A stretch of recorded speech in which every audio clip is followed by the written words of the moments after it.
and welcome back to another lecture of Design and Analysis of Experiments, STAT 568. Today, we will be taking the factorial design in a whole new direction. We're going to be cutting it in half, and then cutting it in half again, and again, to get a fractional factorial design.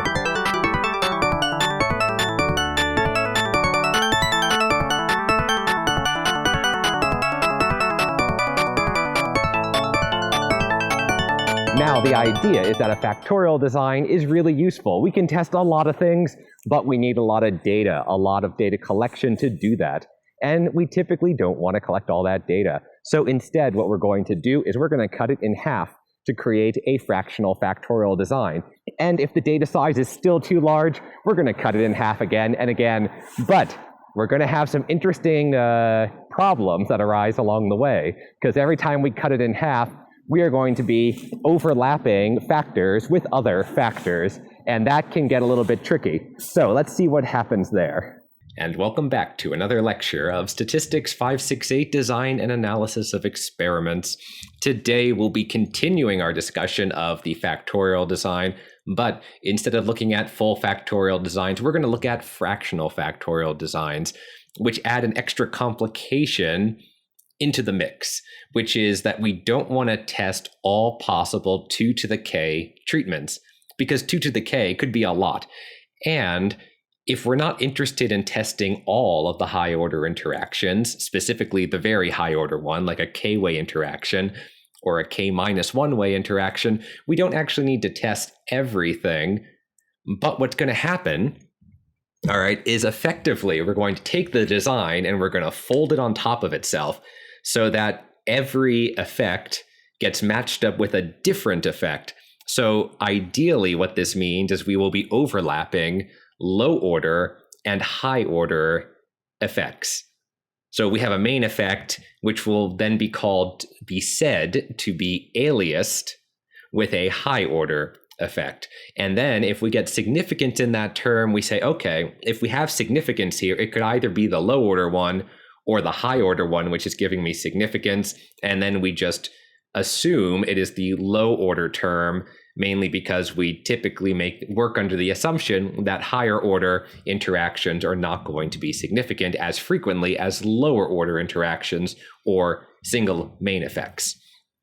But mathematically, we have to decide now, how in the world do we choose which half or quarter or eighth or 16th of the data to actually collect? And that is where we have to study the fractional factorial design. So let's take a look at that. All right, so in this lecture, we will be looking at the fractional factorial design.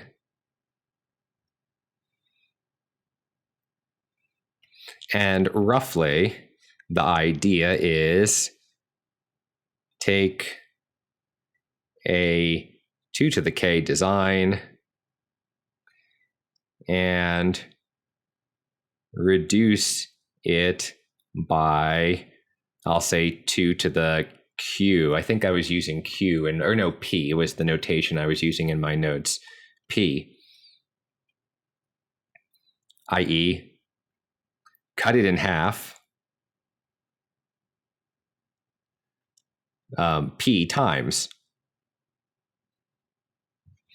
And what we're going to do, though, is we need to know how to cut it in half p times, because we can't just start throwing out any data point we want, right? We have to very precisely choose which data point, which treatments to keep and which treatments to throw out. That's the rows in this table that I have here. We have to decide which rows do I want to keep and which rows do I want to remove. So the example is the same 2 to the 3 design that we looked at last time. And the one way that we could consider a fractional design here is to remove row 1, remove row 2, remove row 7, and remove row 8. So what happens if we only take rows 3 through 6? Because that's effectively what I'm doing here. So let's just block that off. not block in the block sense, block in the I'm literally drawing a block around these. Okay, so in this case, the idea is that our data set has now been reduced from 8 to 4. So not a big absolute reduction, right? But it's here just to demonstrate the idea. If we had a 2 to the 10 design, I would have 1,024 data points. So cutting that in half means I'm now down to 512, and I just saved 512 measurements that I don't need to do. That's a lot of measurements. But that also would be a real pain to write in my notebook here. So we're going to do a 2 to the 3 design just for the sake of exposition. But now let's stare at this. Well, what happened? Well, there's a couple weird things that we note. So the first thing that's worth noting is this column here. So, well, first we're going to note that the interaction 1, 2 is only tested at the minus level. And what that means is that we can no longer test for the significance of the interaction of factor 1 and factor 2, because we would need minuses and pluses to be able to compute an interaction effect, because the interaction effect is really just says what's the average of the pluses, subtract the average of the minuses. Well, right now I only have minuses, I don't have any pluses, I can't test this. So the point of this is that can't test it. So we just lost one thing. We can no longer test the interaction between 1 and 2 by destroying rows 1, 2, and 7, 8. Another interesting thing to note is that we have some pairings to take into account. So let's see if I can do this without completely ruining.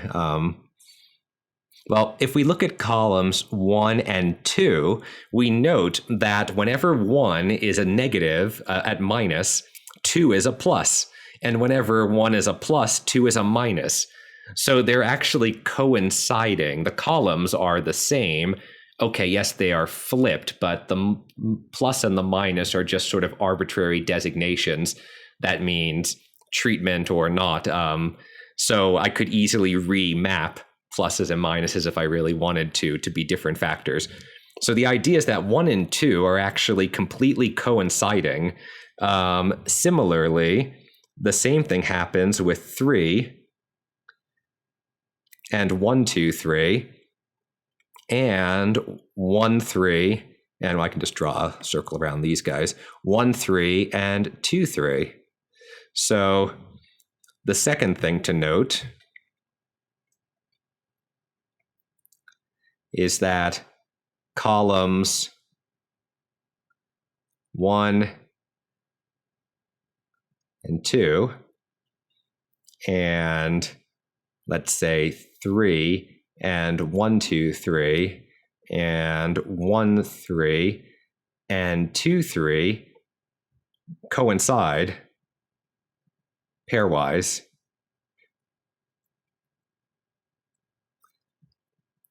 I.e., we can only test one of them. Well, to be precise, it's not so much that we're only testing one of them, we're testing both of them at once. So if we were to look at the ANOVA table, which I'll draw over here,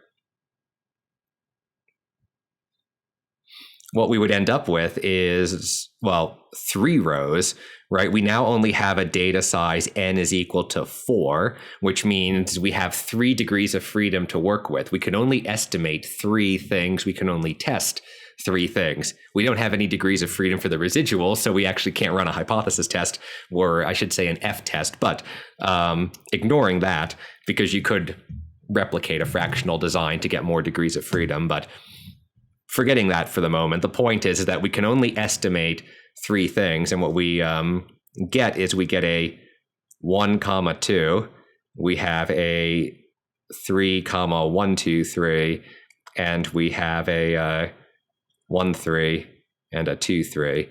And this would be the, I guess, the effect. And then the degrees of freedom for each of these is going to be 1, 1, and 1. And then you could feasibly compute a sum of squares for each of these 3 rows. But the point is that even if we had the ability to do an F-test for significance, or if we were to use Lentz method from the previous lecture to test for significance without replicating, then if we got significant in the first row, so let's say if this turns out to be significant, then what does that mean? It means that either factor 1 is significant, or factor 2 is significant, or they're both significant, or they're both a little bit significant, and then they're kind of put in, augmented by being, in this case, aliased together. So that's, I didn't actually write this down, but that's what this is what this is called. It's called aliasing. It's where you have 2 different effects, interaction or main effects, that are now overlapping each other. Like I said at the beginning of the lecture, we basically have taken our design and folded it over on itself. Geometrically, you can think of all of these points, because everything's binary here. So if I have, say, 3,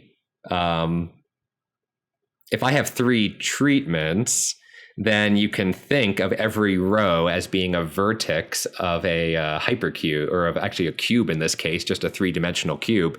And then in some sense, we're deleting some of the entries. Maybe I'll draw that picture just for the geometric minded among us, because I love geometry.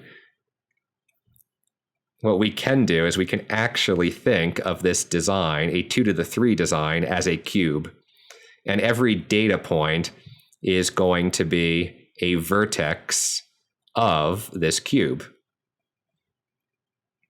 So it's going to look something like this.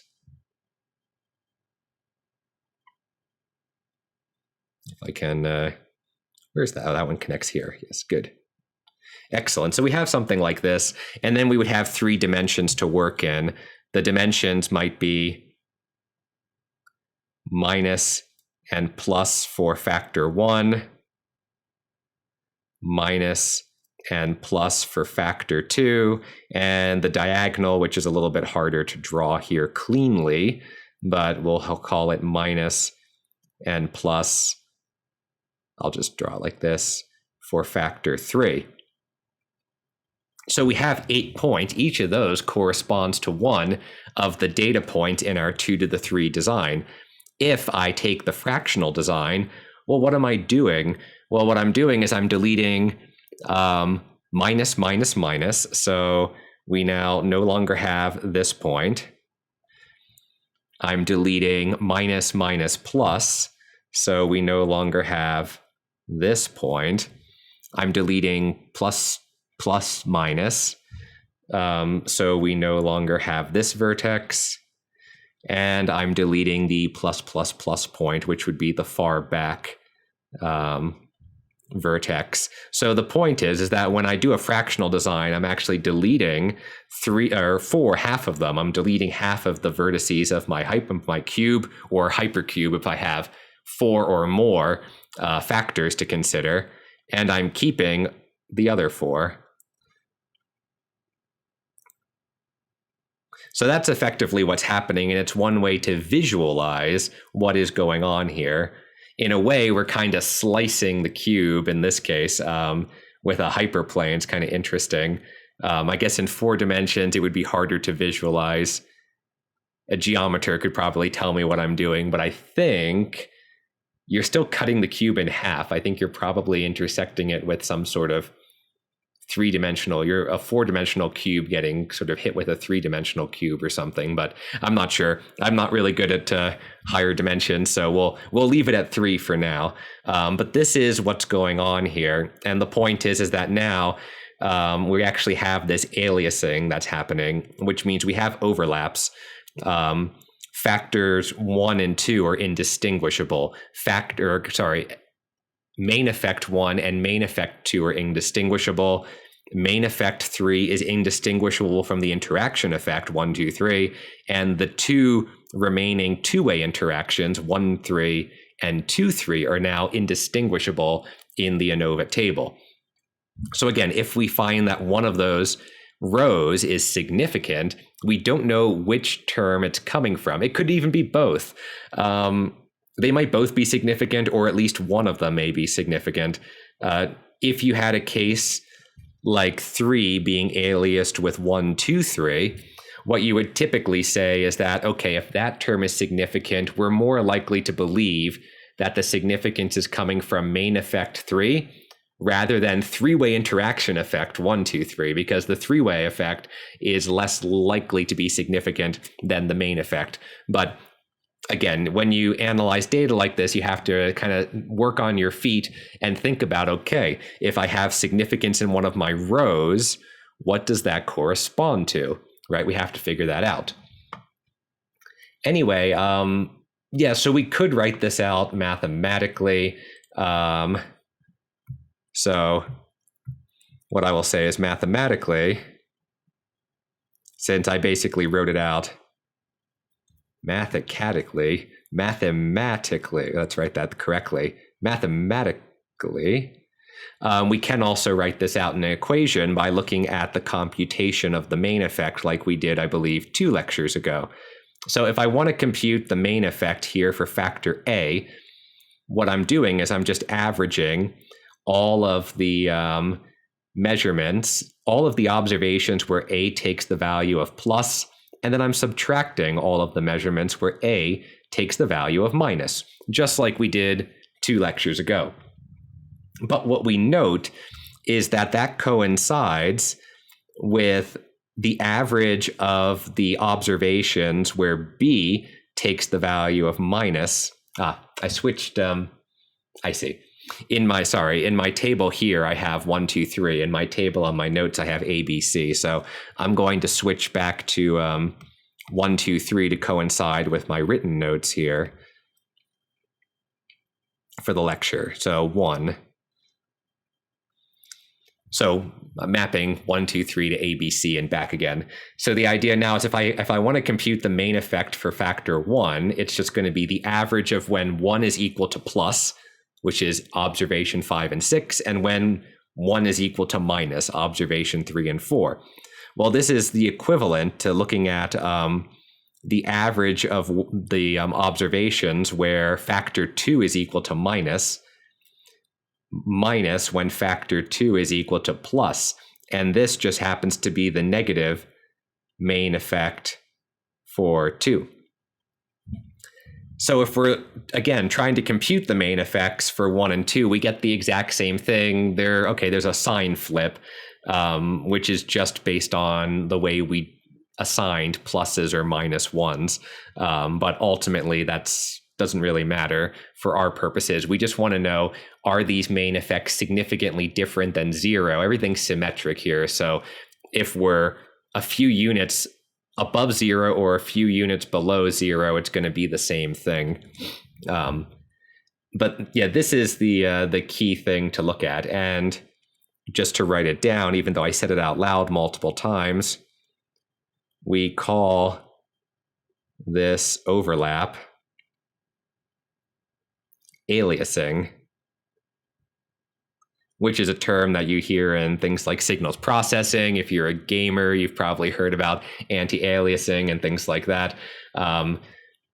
It shows up here in a similar, maybe discrete notion. Again, the idea that we are now overlapping our design with itself. So the way we denote this, so I should also say we denote such designs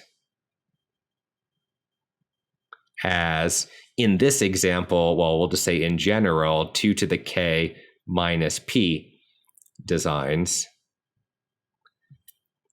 i.e. k factors and p, I'll say aliasing relations, which we'll discuss in a second what I mean by that. But our example, e.g., is a 2 to the 3 minus 1. So you always write it like this. I mean, yeah, 3 minus 1 is 2, but in this case, we're going to say it's a 2 to the 3 minus 1 design to indicate that there are 3 experimental factors and 1 aliasing relation. The aliasing relation we actually have here is we're going to denote 1, 2 as equal to I, the identity. So this is going to be the aliasing relation, or equation, or whatever you want to call it. I guess defining relation is what I also called it in my notes. Mainly because it's going to generate a group. Once again, another mathematical group is coming in to play with us, so we'll have fun with that. But yeah, so this is also called the defining relation. And as you can imagine, when you have -2, -3, -4, -p, you're just going to have more and more relations all tacked on to each other. So we'll be doing lots of examples of that. But yeah, basically this relation here corresponds to the idea that when I look at the remaining column up there circled in green, I get the same symbol minus for all of them. So I have to account for that. I guess technically, maybe it should be -I to be precise because of the specific way I deleted entries. If I deleted 3 through 6 but kept 1, 2, and 7, 8, then I just have pluses in the column. So, but roughly it's kind of an equivalent thing. Whether you leave minuses or you leave all pluses in the column, you're still going to be testing. You're still going to have the same aliasing relation, so it's not going to really matter, until we do de-aliasing. So that'll be a whole nother thing. All right, so where do we go from there? Well, so again, typically we actually wouldn't want to do this. So maybe I should, why don't we say, typically we don't want two main effects to be aliased. Because typically when we're running an experiment, the main effects are the main things we want to test for significance. And if two of them are aliased together, well, now we don't know which one is significant if either. And you can get, in certain rare cases, you could have effects that cancel each other out when they're aliased. It's not as common because it has to work just right. But if you have main effect 1 going in one direction and main effect 2 going in a different direction, they can actually cancel each other out. And then you might detect no significance when you would actually get significance in both 1 and 2, just in opposite directions. So typically we don't want that. So a 2 to the 3 minus 1 should have defining relation I is equal to 1, 2, 3. And if we set I equal to 1, 2, 3, we have destroyed our ability to estimate that three-way interaction term, but we typically don't care about the three-way interaction term, or I should say we care the least about the three-way interaction term. Then we get aliasings,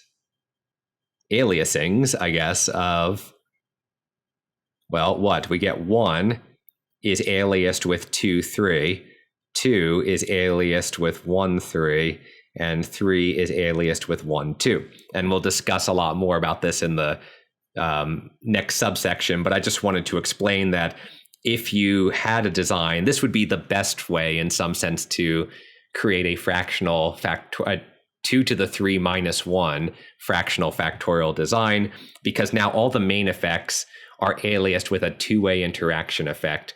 It's not great, but it's better than the alternative, which is having two main effects aliased together, which is not going to be a good time for anyone.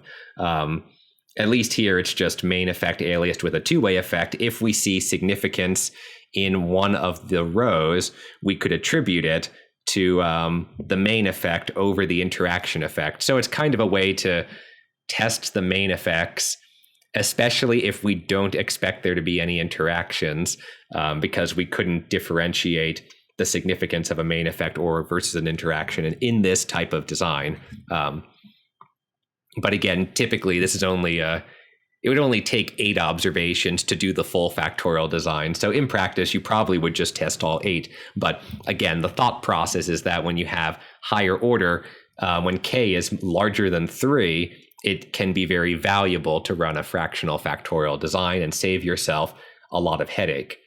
So yeah, I have an example, but I'm going to save the R examples for the end. I just keep pushing them off, but I swear we will get to them maybe at the end of this lecture if I don't talk too long about all this stuff. But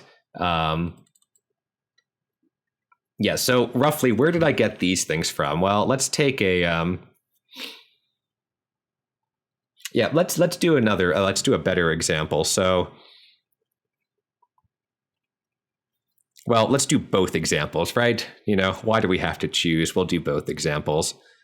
So if we consider this 2 to the 3 minus 1 design with I equal to 1, 2, 3, this is a group. It's called it's called the defining contrast subgroup. This is a very boring subgroup. It just has 2 elements in it. It has the identity, because the identity is always there, and it has the element 1, 2, 3, which is its own inverse. So remember, in group theory, we need to be able to multiply elements in our group together, and we should get another element in our group. So if we take 1, 2, 3 and we square it, well, oh yeah, wait, how do I want to write this out? I guess writing it out as equal to the identity is a little bit confusing, because what we're doing is we're aliasing it with the identity, but I should actually do a better job at writing this out more precisely. The defining contrast subgroup is going to be I, 1, 2, 3. So it is a group with 2 elements in it. This is the defining relation.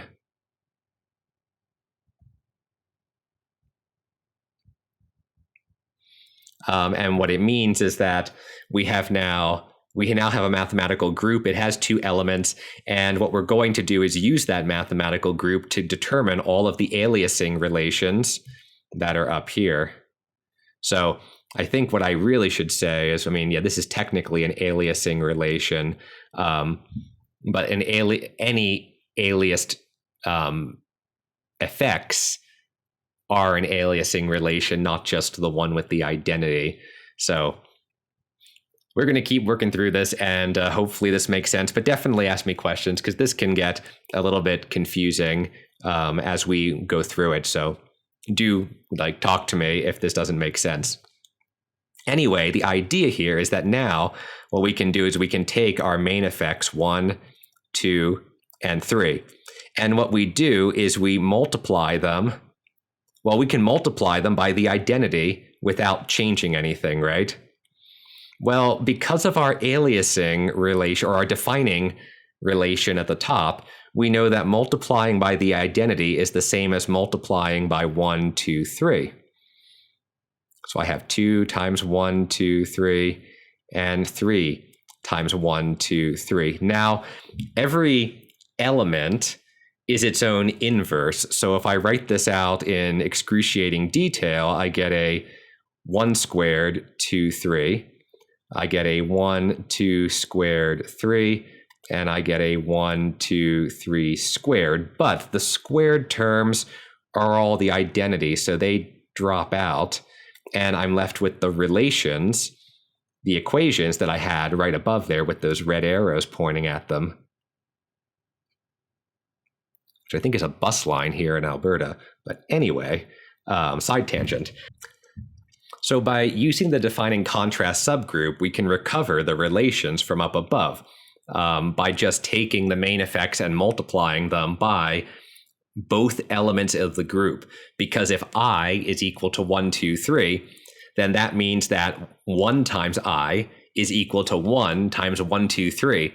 And if we apply the same group relations here, we end up with just a 2, 3, and we can find out all of the aliasing relations within this design. Now, what we can do is we can make this more complicated, because of course it'll be more complicated if we consider a 2 to the 5 minus 2 design. So this is 5 factors, 2, I should say defining relations, I think, to be precise here. 2 defining relations and a sample size of 2 to the 3, which is 8. So the sample size is only 8. So that's kind of neat. That means I'm going to test 5 different binary leveled factors on only 8 observations rather than on 32. So that's a pretty good savings. But again, we're going to get a bunch of aliased terms here. And the aliasing is more complicated because if I alias with a single, if I have a single aliasing or if I have a single defining relation, I now have pairs of aliased effects in my design. If I have 2 defining relations, I now have 2 to the 2, which is 4, I guess. Is it minus? No, 4 factors all aliased together, or effects all aliased together. So let's do an example of that. Let's say if we have defining relation I is equal to, I think I had 1, 2, 3, and 3, 4, 5. No, not times. 3, 4, 5. Well, if I have all of these, then remember, a mathematical group says that I should be able to multiply any 2 elements in the group together to get another element of the group. So the elements 1, 2, 3 and 3, 4, 5 act as the generators for the group. And if I multiply both of those together, I get the third element of the group. And that element is 1, 2, 4, 5, because the 3's cancel out with each other. Remember, they're an element of order 2, so if I square them, I guess idempotent, right? If you square them, you get the identity, so they cancel out. So that means that I actually have now the DC, defining contrast, DCSG, defining contrast subgroup is going to have 4 elements in it. The identity, the 3-way term, 1, 2, 3, the 3-way term, 3, 4, 5, and the 4-way term, 1, 2, 4, 5. So what does that mean for our design? Well, that means that if I take the main effect 1, it is now going to be aliased with what? Well, what I would do is I would multiply 1 by 1, 2, 3, and I get a 2, 3 out like I did last time. But now I take 1 and I also multiply it by 3, 4, 5 to get a 1. I should put equal signs here to say that in our design, these are all equal. We get a 1, 3, 4, 5. And then I multiply it by this last term and the 1's cancel out and I have a 2, 4, 5. So now I have basically 4 effects, interaction effects, and a main effect, aliased together. And the same intuition follows from above. If this would correspond to a single row with a single degree of freedom in my ANOVA table, in R, it would probably just default to calling it factor 1, the main effect, because R will probably just take whatever the first thing is and treat it. But you have to remember that factor 1 is aliased with 2, 3, and with 2, 4, 5, and with 1, 3, 4, 5. So if you get significance there, you have to consider that it could be coming from other terms, not the main effect the main effect for factor 1. Though, again, we would typically assume that's where it's coming from, but it is aliased with a two-way term, 2, 3, so it's not unreasonable, especially if factors 2 and factor 3 are very significant, that factor 2 and factor 3 have a significant two-way interaction. So again, there's a lot of art to interpreting the data once you've actually seen it, once you've actually run your analysis. We just need to make sure that we know what we're looking at when we stare at an ANOVA table in R, because it's not going to tell you what all these relations are. You have to be able to figure them out on your own. Hence, if we continue working through this, we find out that we get a 2, and then if we find out what that's aliased with, we get a whole bunch of other terms, 2, 3, 4, 5, we get a 1, 4, 5, and if we do 3, we get a 1, 2, we get a 4, 5, and we have a 1, 2, 3, 4, 5. The 5-way term emerges. Factor 4 is aliased with 1, 2, 3, 4, is also, or main effect 4, I should say, with 3, 5, with 2, 5, and factor 5 is going to be aliased with 2, 3, 5, with 1, 3, 4, and with 2, 4. Okay, so what does that get us? Well, that gets us 16 different effects that have been aliased together. So what do we have? So let's count, because counting in this course always will save you from missing things. So far, we have 16 effects here. And if we count our defining contrast subgroup, we have 3 effects from that. Because we have the identity, which is just the identity, and then we have 3 terms that are aliased with the identity. They're just completely obliterated from our design. We can no longer test them at all if we were to run this design. So that gets us 19, but we know that a 2 to the 5 we should have 31 in total, which is 2 to the 5 minus 1. So what does that mean? Well, that means we're missing 12 terms here. And the best way to do that would be to start looking for interactions, because I have 5 choose 2, which is, 10? So 5 choose 2 is 10. I have 10 different two-way interactions. If I count them, I have 1, 2, 3, 4, 5, 6, 7 that have already occurred. So what other two-way interactions are we missing? We have 1, 2, 1, 3, but we don't have 1, 4 yet. So we would get 1, 4. And if we multiply this out, 1, 4 is aliased with 2, 3, 4, is aliased with 1, 3, 5, is aliased with 2, 5. All right, so that brings us up to, 9 two-way interactions, but I still don't see 1, 5 in here. I didn't actually write this all out beforehand, so let's hope that we can fight our way through it. All right, 1, 5 is aliased with 2, 3, 5, is aliased with 1, 3, 4, is aliased with 2, 4. I made a mistake somewhere because I see 2, 4 right up here. 5 is aliased with 1, 2, 4. There we go. Correction.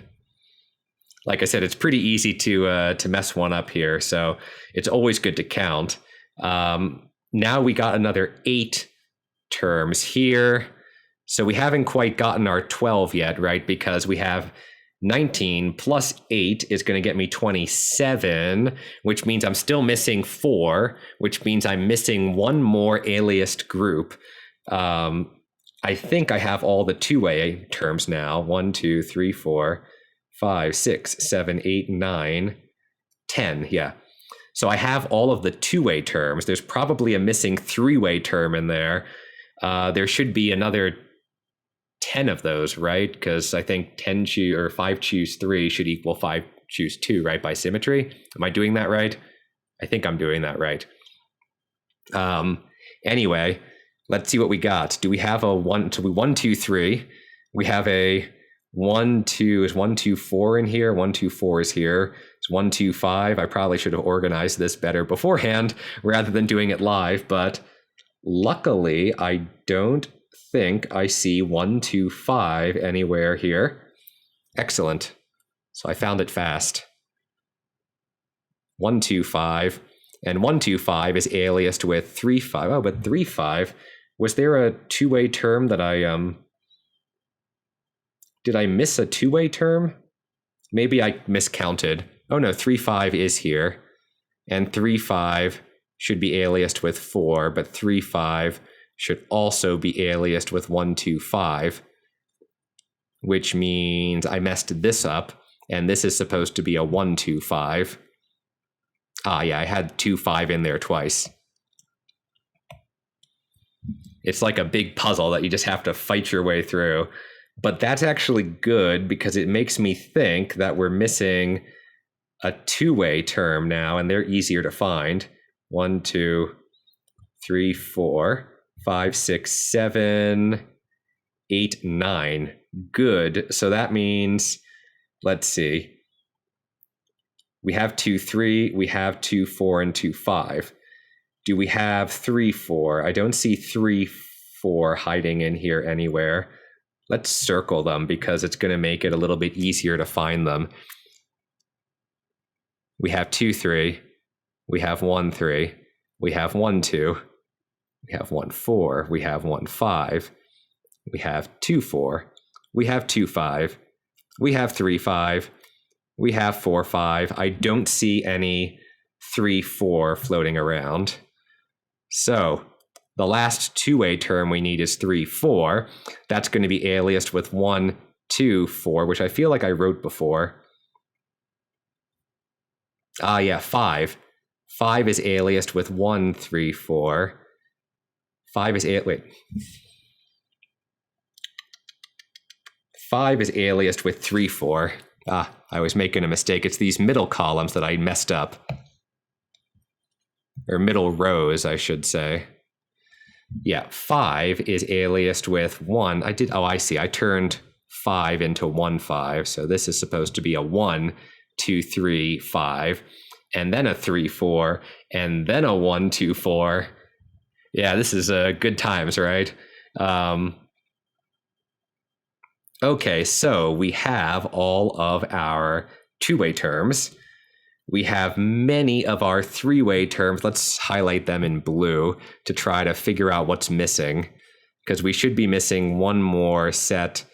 It's probably going to be like 3, 4, 5, which I don't see anywhere in here. Or no, 3, 4, 5 is already up here. So we have 3, 4, 5. We have 1, 2, 3. We have 2, 4, 5. We have 1, 4, 5. This one, that one, that one, this one. 1, 2, 3, 4, 5, 6, 7, 8, which means 2 of them are missing. And I'm going to guess that it's going to be something like 2, 3, 4. Does that exist anywhere? I don't see any 2, 3, 4s. All right, let's try 2, 3, 4 to end this. So we have a 2, 3, 4. That is going to be aliased. No, that's going to mess it up again, right? Because 2, 3, 4 should be aliased with 1, 4. And 1, 4, 2, 3, 4 was... Oh no, we have all of those terms. Look at that. We have all of the three-way terms,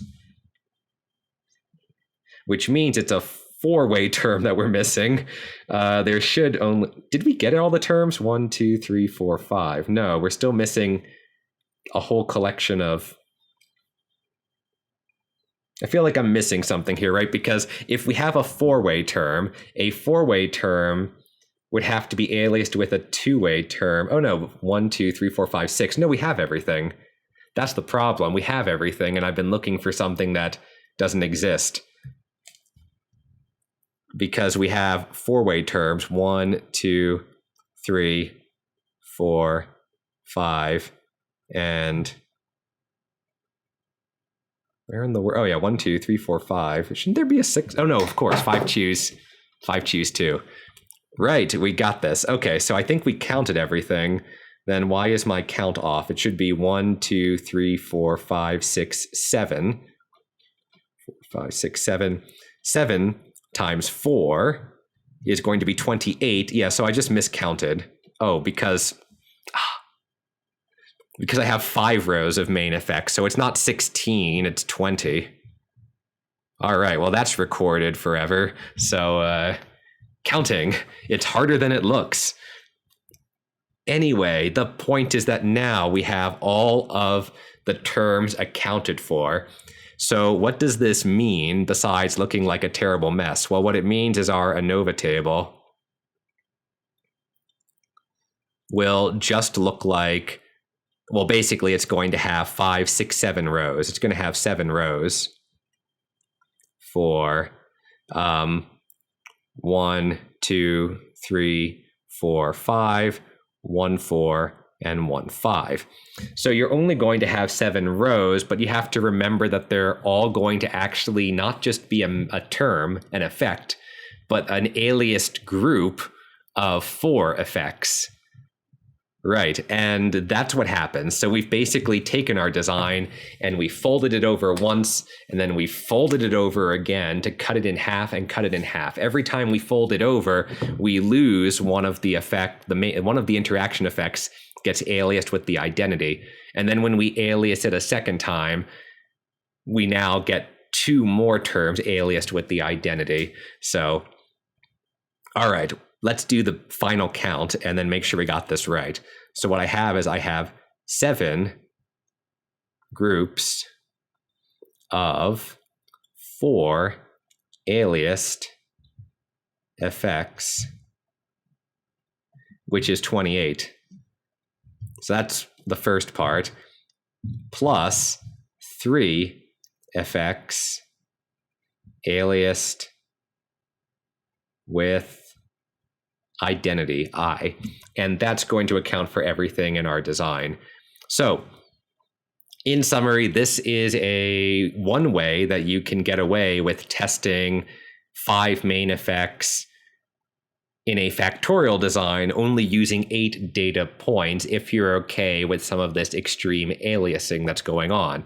Now, again, the bigger your design, the more complex things get, but the more benefit you get from looking at a fractional design, because you typically don't see people just running a full, 2 to the 12 design. They'd probably do like a 2 to the 12 minus whatever's feasible design and start dropping out different terms in the model.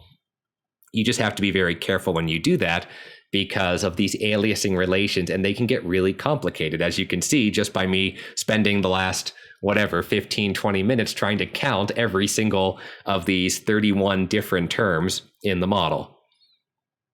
And then note that the identity would be the 32nd term, which also kind of corresponds to the global mean and everything like that. So there's a nice interpretation to all this. But anyway, that's what we got here for our 2 to the 5 minus 2 design. So that leads to an important question. Yeah, we'll save maybe de-aliasing for next time. The important question is, how in the world do we decide what to pick for our defining contrast subgroup, right? Because all of this mess came from the defining contrast subgroup here at the top of the page, the DCSG. And we chose that. I mean, I chose that just to give an example to work with, but should I have chose that? Is there a better way to do it? Are there smarter choices? Are there less smart choices? We should look into that and figure out what's going on. So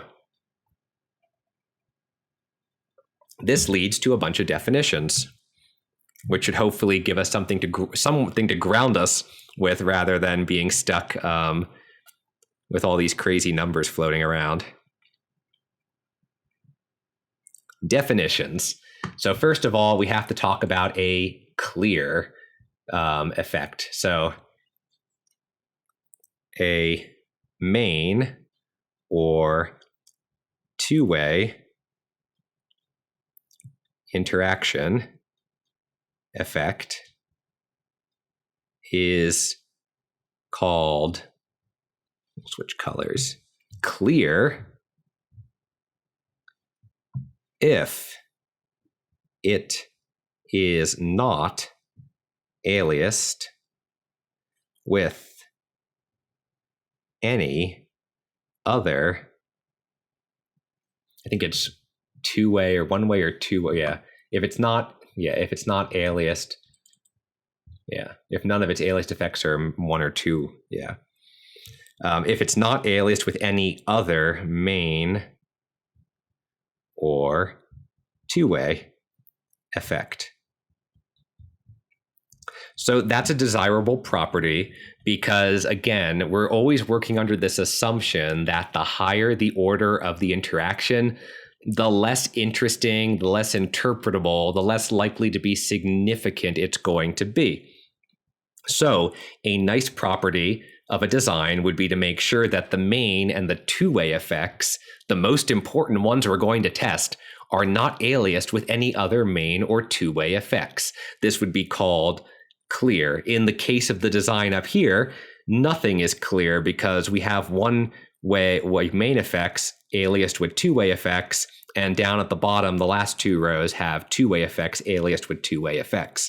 So in this case, none of these would be clear, but that's okay. I think that's the best you can do for a 2 to the 5 minus 2 design, but it is a criterion that is worth noting. Right, and then that leads to strongly clear. So a main or two-way effect is called, let's say, strongly clear if it is not aliased with any other, I guess, main two-way or three-way effect. All right. So that just means we have an even stronger setting where the main and two-way effects are also not aliased with any three-way effects. So it really means that if we get significance in that row, it's either going to be the main or two-way effect, or it's going to be some fourth or higher order term. And once you get to fourth or higher order, you're really starting to get out there into where you don't suspect there to be any real significant interactions. So that's another thing. Okay, yeah, we already determined what a defining contrast subgroup is. See, I am using 2 to the Q in this part of my notes. So I'm going to say that just to write it all down again. The defining contrast subgroup for a 2 to the K minus Q design has 2 to the Q minus 1, we'll say, effects in it, plus 1 for the identity. Again, in a group theory context, what we're doing is we're taking the order 2 cyclic group, if that's the right terminology, and we're basically multiplying it by itself Q times. So what we get is we have like Q different order 2 terms, and then we can consider all possible products of those generators. Right, and that's going to get us something. Again, group theory, it's okay. I'm guessing not everyone's seen it, so we're not going to go into all the crazy details of that. But just to consider the fact that this is a subgroup of the original 2 to the k minus 1, I guess, columns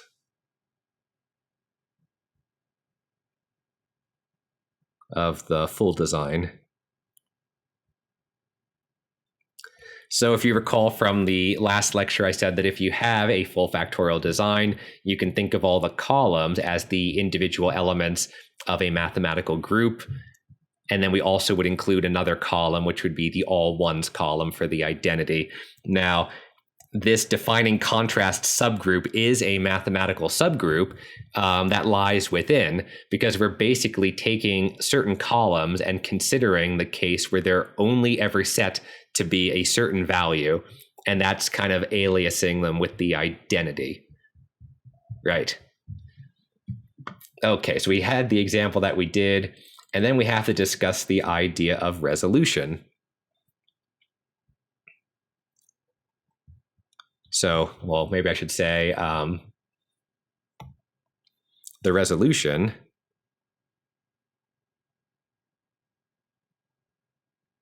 of a 2 to the k minus q design is the length of the smallest, I guess, element effect in the DCSG, defining contrast subgroup.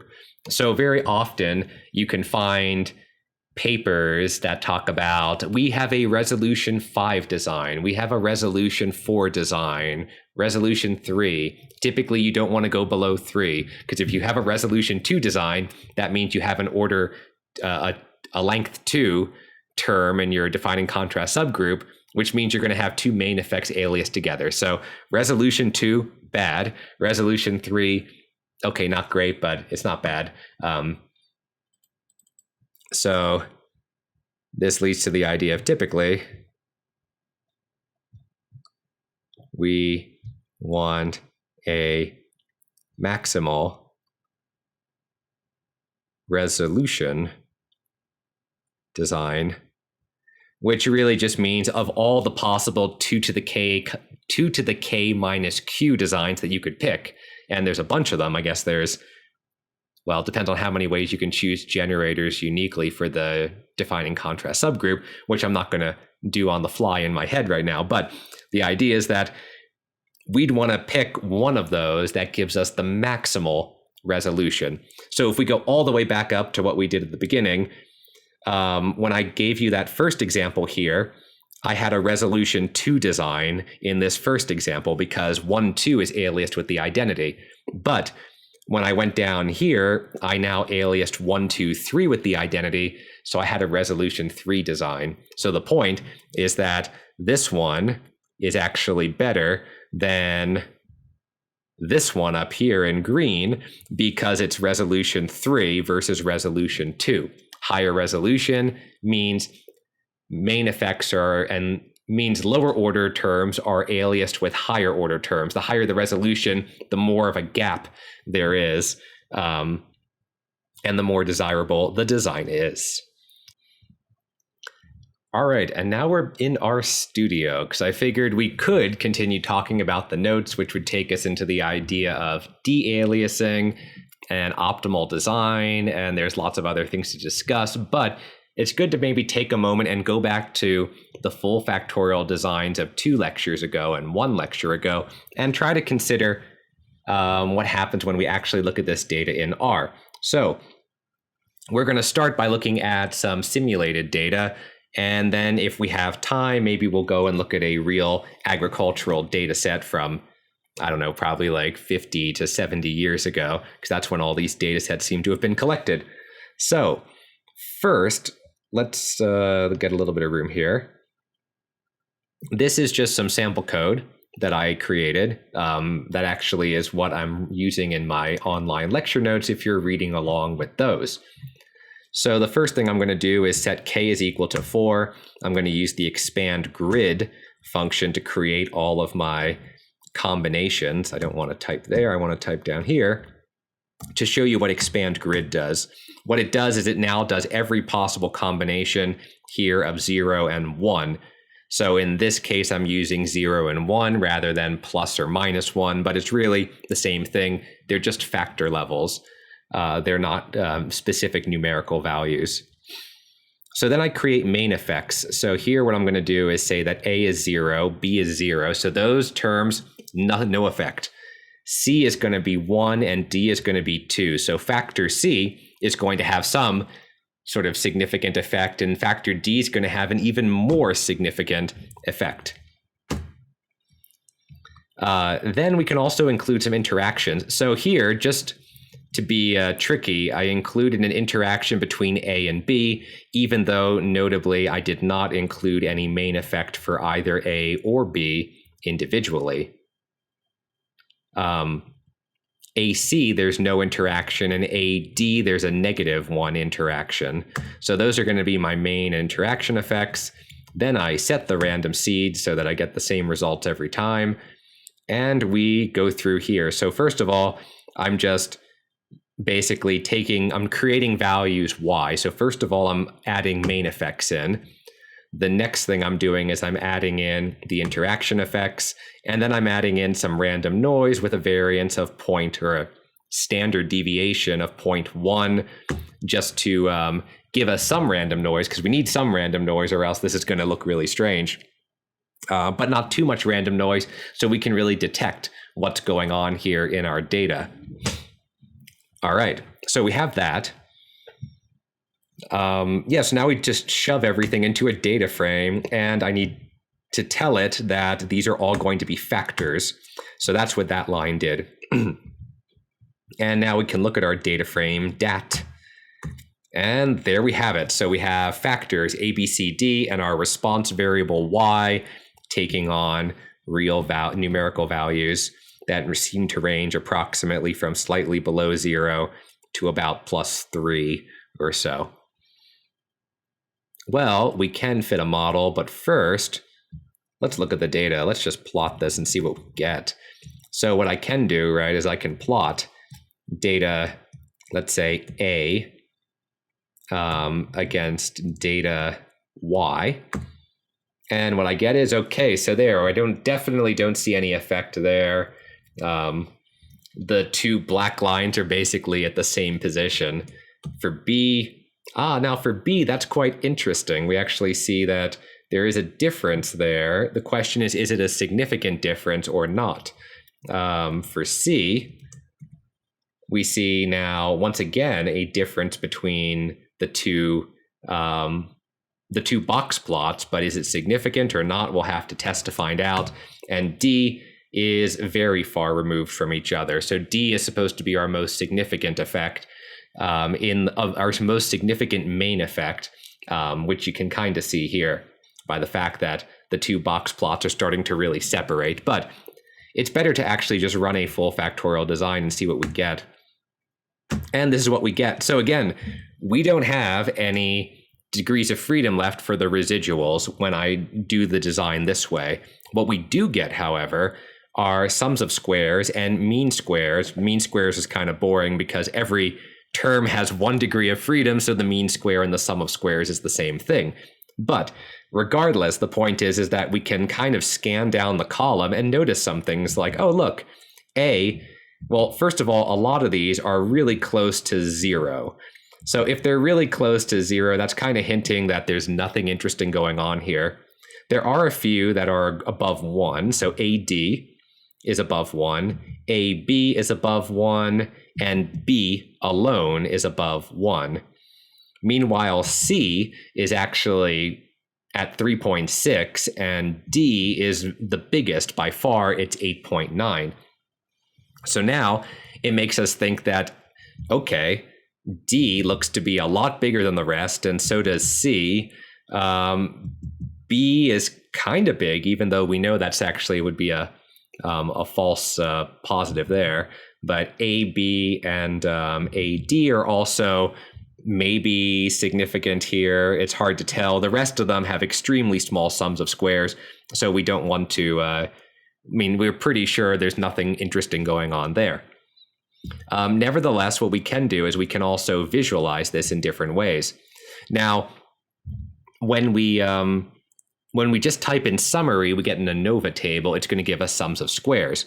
If we type summary.lm, what we end up with is a linear model, which is going to tell us all of the main and interaction effects. So in this case, the intercept kind of corresponds to the, I guess, the 0 setting for all of the factors.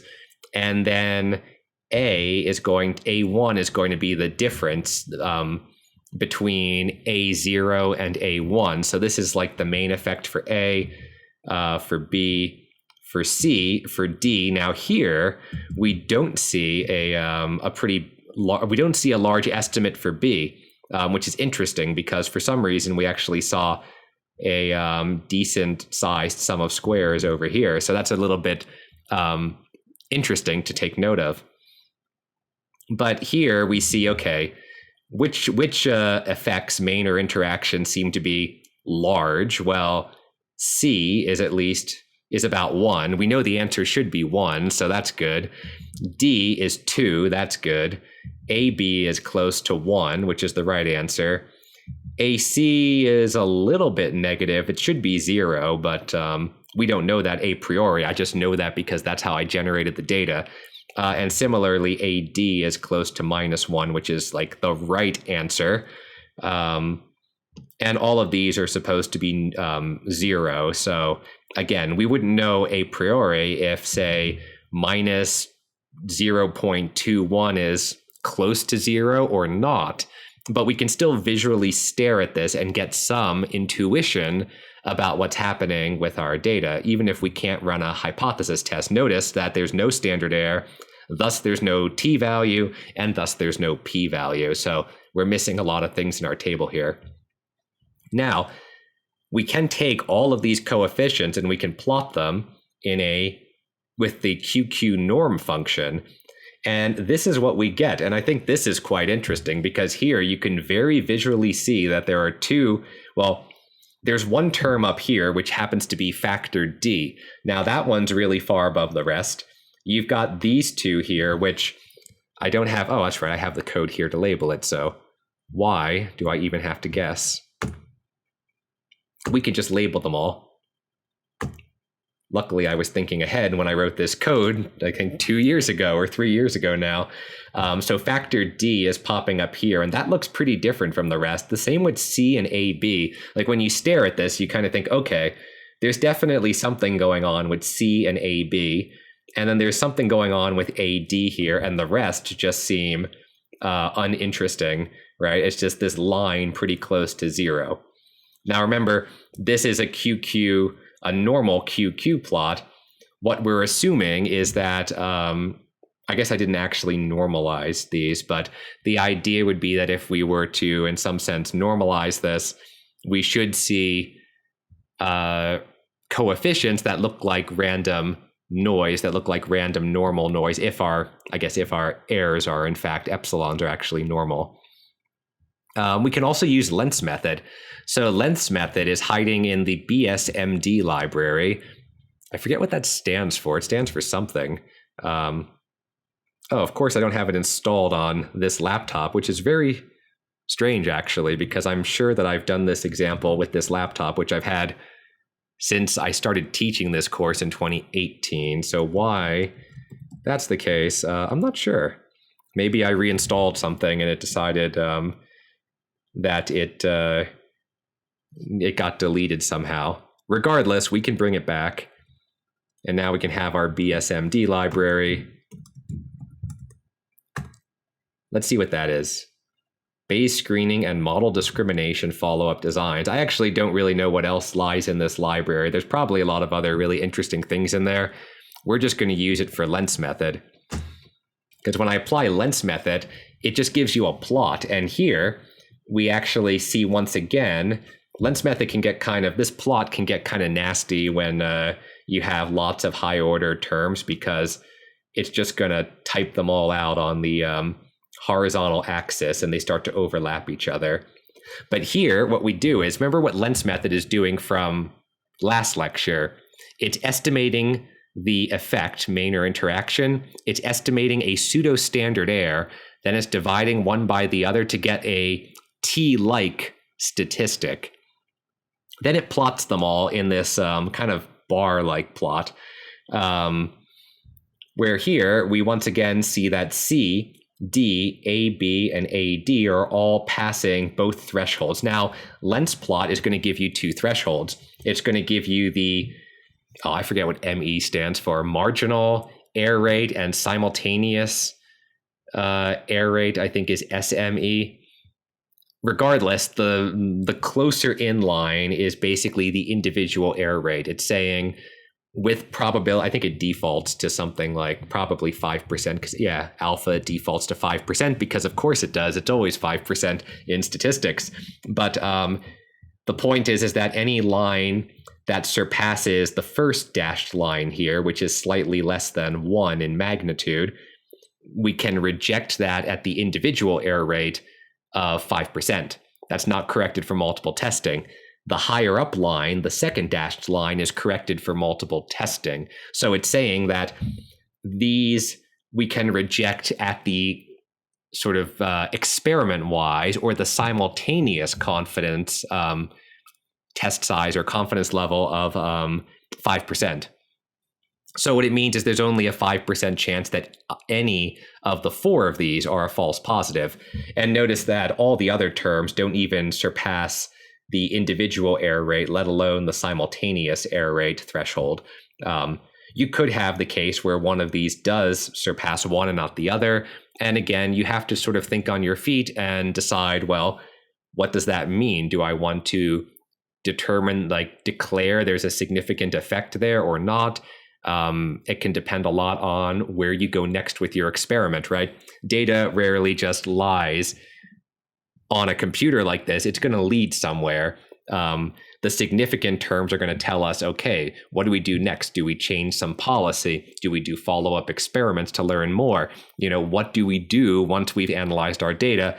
And that's why, again, a lot of these are just rules of thumb, and they're just kind of, I don't want to say ad hoc, 'cause they're not ad hoc, but they're just kind of there to guide us. In this case, we see four significant terms that seem pretty significant. So that might lead us to say, okay, let's do some follow-up study on those terms, or maybe that'll be all we need to then change the way we do our farming or our medical science or whatever. Anyway, yeah, so that's what goes on there. Now we can also do a fractional factorial design. So here, what I'm going to do, and you can see in the code up here in the top left, I wrote in a comment, I is equal to ABCD. So what I did was I aliased the term ABCD with the identity. That means we have a resolution 4 design. Typically, if you're going to just have a 2 to the k minus 1, the one thing that you should alias with the identity is the highest order term you have. That's when you get to these optimal choices for a 2 to the k minus q design, it can be quite complicated. But at least when it's a 2 to the k minus 1, there's the obvious choice, which is alias the highest order term with the identity. That will get you the highest resolution you possibly can for your design. So I did that here manually by saying, go to my data table and only take rows 1, 4, 6, 7, etc. So I only take half of my data table now, and I can fit model 2 based on only half of the data table. But first, let's just look at that data table to see what DAT2 looks like. Okay, so now, yeah, things have changed a little bit. Again, what you'll notice is that if you add up every row, you're always going to get an even number, right? You're going to have either all zeros or 2 1s and 2 zeros, or you're going to have all 1s.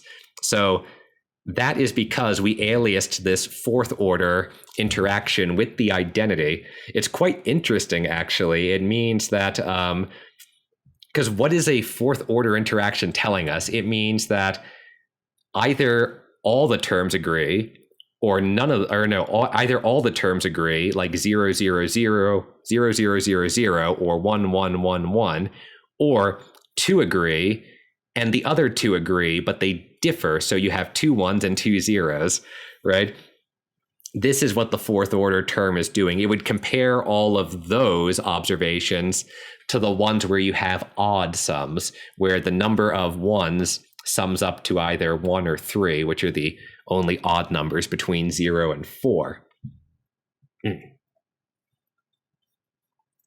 Almost there. Just got to hold out a little bit longer with this voice. Anyway, we should look at this model to see what happened. Okay, so now we only have, well, half of the entries that we had before, because remember, all of these main effects are now aliased with a third order interaction. And you might want to try to write this out yourself at home just to see if you can identify the aliasing relations that happen here. Each of these two-way terms is aliased with another two-way term. So D still has a pretty big sum of squares. C does as well. B is a little bit below 1. AB is now not as obvious what's going on there. And the same with, I think, BC. What was the significant ones? I even forget. I think it was AD is supposed to be significant, but AD no longer appears here. So what is AD aliased with? It's aliased with BC. So this row is actually AD and BC at the same time, but R just picks whatever it picks, and it picked, in this case, BC to represent that row. Yeah, good. Okay, so now we have that. Let's look at the linear model, the estimation of the main and interaction effects. So again, we have even more NAs now because we can only estimate half of the main and interaction effects in our model. And now the terms are a little bit less obvious. Before, they were all pretty close to 0 except for the significant ones. Now, and this is a really weird thing that happened, C and D are no longer close to 1 and 2. They've now, for some reason, both averaged and look like they're about 1/2. I find that to be a bit peculiar. I still haven't quite figured that one out. AB still looks like +1, but now BC looks like -1. And BC is not significant. AD is the significant one, but we no longer can detect that because we have to identify that actually these two terms are aliased together. So the significance here could be coming from BC, but it could be coming from AD. In this case, it's actually coming from AD because that's how I generated my data. But without more data points, we wouldn't be able to de-alias that. Yeah, no, I'm not going to do this. This was just where I replicated this thing lots and lots of times. But actually, why don't we try lens plot again, just for fun. Not with that, though. What I want to do is I want to do this with model 2. I wonder why I didn't do this the last time. I'm guessing it's going to not work. Oh, okay, that's why, because it's going to get super mad at me, probably because, oh, I think there's only 7 now. Yeah, I think that's why I didn't include lens plot, because it looks terrible. It looks absolutely terrible here. The problem with lens plot is that even the marginal error, or the individual or marginal error rate here that does not account for multiple testing is still way above any of our estimated points here. The problem is our pseudo-standard error is quite large now. Note that the pseudo-standard error is now 2.9, whereas last time the pseudo-standard error was 0.26. Remember, what's the pseudo-standard error doing? It's trying to estimate the standard error. I know what the standard error is. It's 0.1 because that's how I generated my data way at the top of this design, right? This is the standard deviation here, 0.1. So the pseudo-standard error kind of overshot a little bit the first time. The second time, it really overshot the value. Again, the pseudo-standard error calculation is best when you have lots and lots and lots of effects and only a few of them are significant. The problem is now I only have 7 things here, and 3 of them, actually 4 of them, are significant. So this is a terrible setting to use lengths method. It's good to be aware of things like that. If I had a much larger design, even in a fractional factorial design, larger in the sense that more data points, I would suspect this would work better. We could try that out, but I've been talking for a lot now, so I think you probably need a break. My voice needs a break. We'll pick up again in the next lecture, and then we're going to continue our discussion of fractional factorial designs. What we'll be doing is actually looking at de-aliasing and follow-up studies, because one of the nice things about a fractional design is that you're not actually done when you run it. If you run it and you find some significance and you don't know where that significance is coming from, you can do a follow-up study to de-alias the effects that are aliased together. Remember what I said, if you get the significance in a row, you don't know which term it is. It could be 1 of 2, 1 of 4, 1 of 8. But you can go back and try to de-alias those terms, break them apart in order to determine which one is the significant one. And we'll talk about that in the next lecture. So see you there.